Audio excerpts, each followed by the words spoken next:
Telecommunications sa bansa pinasisiguro ni Senator Bongo dahil sa malaking epekto ng mabagal na serbisyo ng internet sa work-from-home scheme at maging sa distance learning ng mga mag-aaral. Ang detalye sa report na ito. Buhat ng pumutok ang COVID-19 pandemic, nasubok ang pasensya ng mga Pinoy, hindi lang sa pananatili sa bahay at limitadong galaw, kundi maging ang haba ng kanilang PC pagdating sa bagal ng internet connection. Dahil sa mga pinatupad na lockdown, marami ang naging aktibo sa social media. Pero ang problema, ang signal at connection nila. Maging ang mga mag-aaral at teachers, umaasa muna sa virtual class. Pero marami na ang nai-stress at nagka-depresyon. Hanggang ngayon, nariyan pa rin ang problemadong internet connection. Kaya naman si Senador Bongo, napupuno na rin sa mistulang walang pagpapago sa internet connectivity ng mga telecommunications company sa bansa. Bayad naman po kayo, binabayaran naman po kayo ng taong bayan sa serbisyo na binibigay ninyo sa inyong telco companies. Pakiusap naman po, ayusin nyo naman po yung, yun lang po ang tulong ninyo sa panahong ito. Ayusin nyo po yung serbisyo ninyo. Marami pong Pilipino na gusto mag-aral at makapagtapos na pag-aaral at walang maantala sa kanilang school year.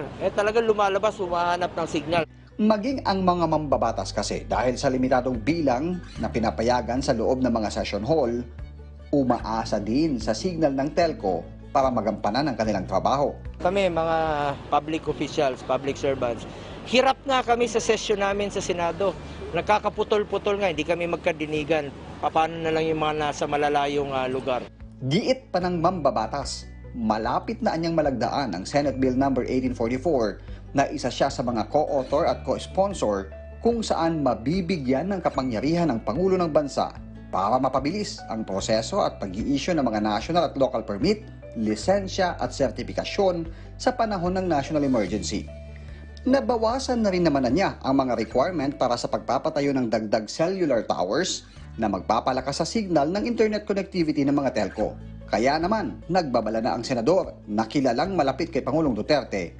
Kapag hindi nila maayos ang kanilang serbisyo, maghanda sila. Full support kami ni Pangulong Duterte sa mga negosyante, sa mga telcos. Pero pag interest na po ng mga kababayan natin ang pinag-uusapan, magsasalita po ako pag hindi nyo po inayos yung inyong serbisyo. Not only magsasalita, ibubulong ko po kay Pangulong Duterte yung mga kapalpakan na nangyayari dyan sa telco.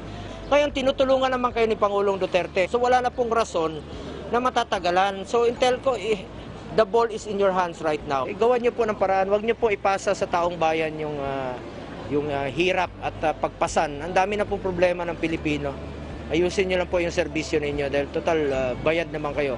Ngayon, panahon na muna, unahin muna natin ang serbisyo bago ang profit.